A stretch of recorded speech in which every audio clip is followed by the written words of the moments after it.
Action. Action. Action. Hôm nay hai đứa tụi tôi á đi ăn đồ Thái. Nói chung là cũng không ngon lắm.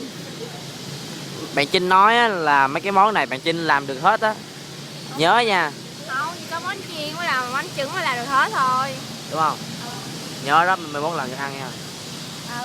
Dễ mà. Giờ hai đứa đi gửi xe. Hai đứa đi gửi xe nhưng mà bạn Trinh lại không có ngồi được tại vì bạn Trinh mặc váy. Ghê quá hả? Váy đâu rồi? Váy đâu rồi? À đây. Váy quá ngắn nên không thể ngồi được. Váy này không phải quá ngắn, nó tới đầu gối.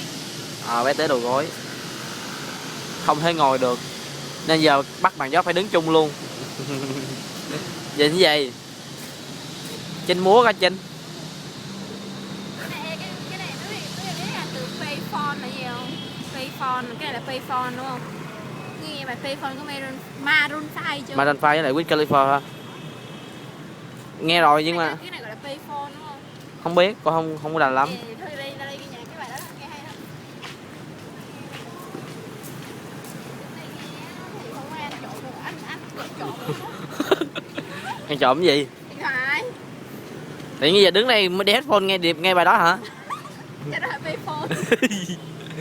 Đúng Payphone luôn hả? Đây.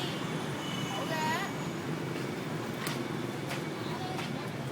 Nghe bài đó hay mà. Nói nghe nghe chưa? Nghe rồi. Nghe hay hả? Cái bài gì nó hay dữ. Đi hả? Đánh tôi. Hôm nay trời âm u quá. Nhóc là vậy á. Gì?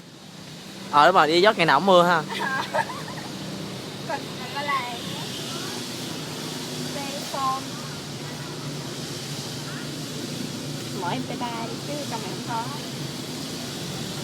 Thôi dừng đó nha. Dừng đi, dừng chứ. Dừng đó nha. Dừng đi.